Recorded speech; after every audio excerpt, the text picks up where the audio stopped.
Students, hello students. Today we are going to start new chapter, metals and non-metals. This is your sixth chapter. So we will discuss about metals and non-metals. Metals. The elements are grouped according to their properties. One major classification of element is metals, non-metals and metalloids. Means there are three kind of elements: metal, non-metals and metalloids. There are 118 elements in the periodic table. Many of them natural and few of them are artificial, means they are man-made. So today we will discuss metal. What is metal? Majority element in the periodic tables are metal. This includes alkali metals, transition metals, lanthanide, actinides and alkaline earth metal elements. Actually, these are the group name which are present in periodic table. So when you will discuss about periodic table, you will know that what is alkali metal, what is transition metal, what is lanthanide and actinides. You will discuss about these elements when you will talk about periodic table. So only know there are three kinds of elements: metal, non-metals and metalloids. So now what is a metal? So first we will discuss physical properties of metal. What is a physical property? Some of the physical properties of metals are: state.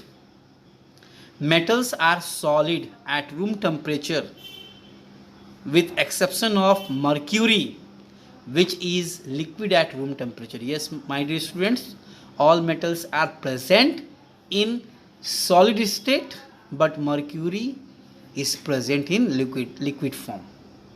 You can see a picture, it is a very clear, that is a mercury. Lustrous property. Lustrous means shining property.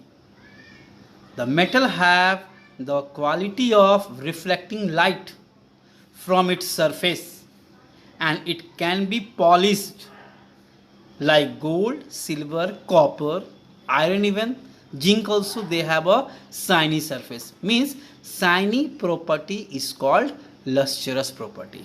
So first property is state, second one is that lustrous, and third one is that we will discuss. You can see up copper, silver, gold, iron, all these metals have shining surface, means they have lustrous properties. Now hardness. All metals are hard except sodium and potassium. Yes, my dear students, metals are generally hard, but sodium and potassium, they are very soft. They can cut with our knife. They can cut with simple knife. You can see a very clear picture. That is a very soft metal. Second one is that malleability.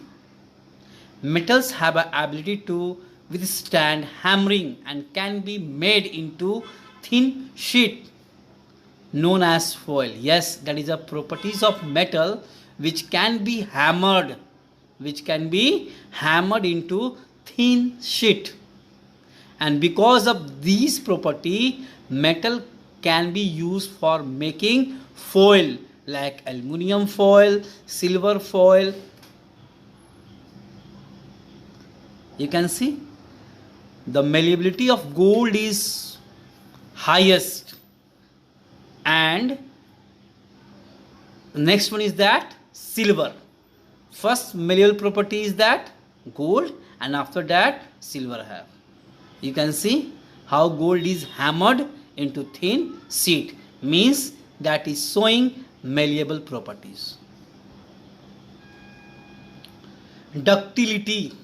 It is a property of metal that can be drawn into thin wire. It is a property of metal that can be drawn into thin wire. Metal can be drawn into wire.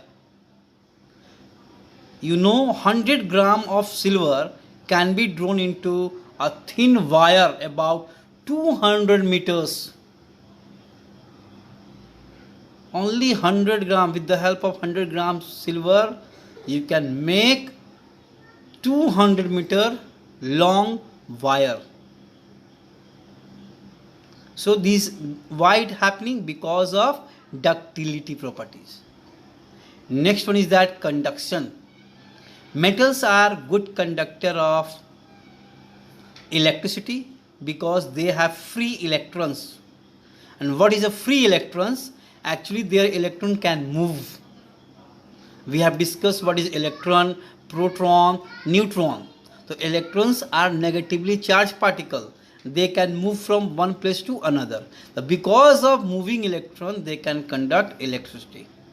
Silver and copper are the two best conductor of heat and electricity.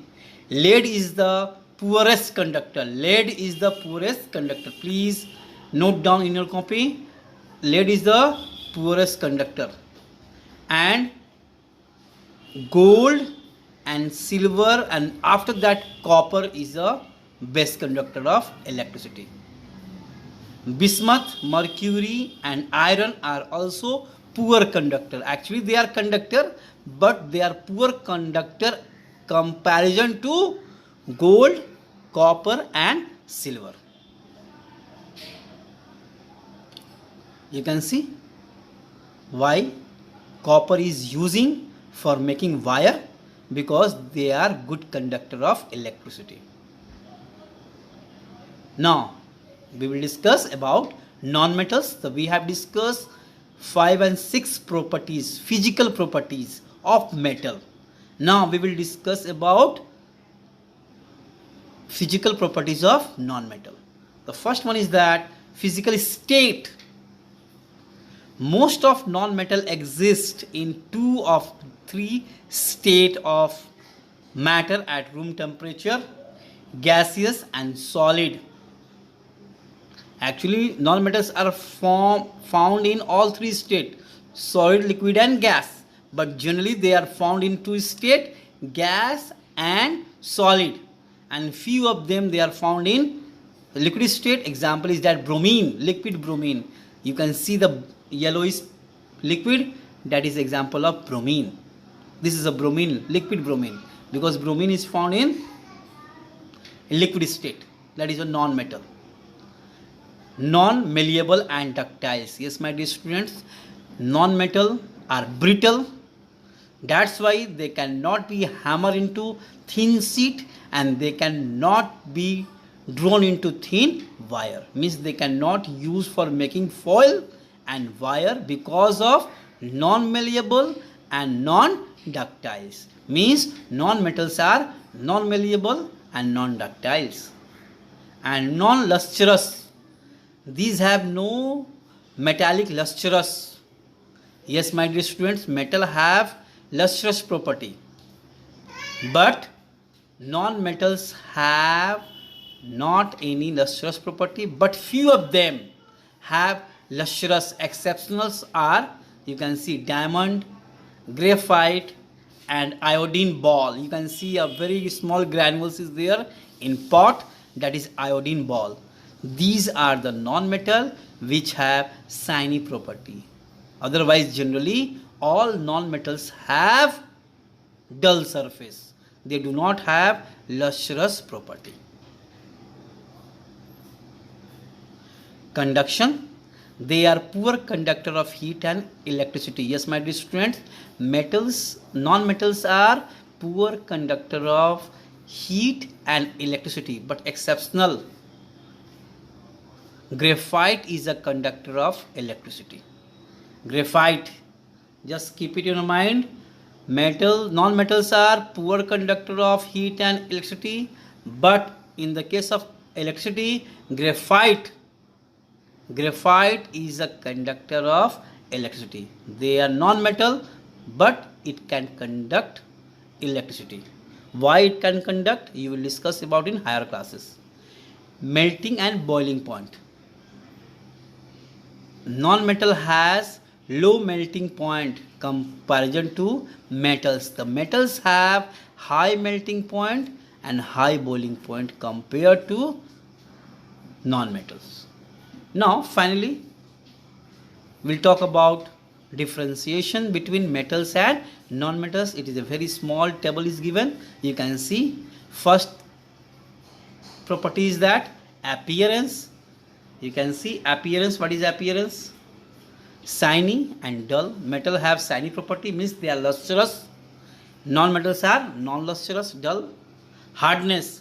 Metals are very hard, but exceptional is that sodium and potassium, they are soft. And non-metals are brittle. Brittle means on beating, on hammering, they will be broken down. Malleability. What is the mean by malleability? That can be hammered into thin sheet. The metals are malleable, non-metals are non-malleable. Again, ductility, that can be drawn into thin wire. Metals are ductile, non-metals are non-ductile. Heat conductor. Metals are good conductor of heat, non-metals are bad conductor. But I have given you exceptional. Graphite is a conductor of heat also. It can conduct heat. And conductor of electricity, metals are good conductor, non-metals are bad conductor. But also I have given you exceptional. Non-metals means graphite, it can conduct electricity. State, metal are present in solid state only except one, mercury is present in liquid state. Otherwise non-metal present in all three state, solid, liquid and gas. And density, density means mass per volume, means how many molecules are present in given volume, in given mass, in given area. That is called density, mass per volume. Density means mass per volume. So you will discuss about this unit in higher classes. It maybe you will discuss in physics. So density, metals have high density and non-metals have lower density. So please write down all these property in your copy and also write down the exceptional case. So we have discussed what is metal, what is non-metal, what is the physical property of metal and non-metals. Thank you and have a nice day.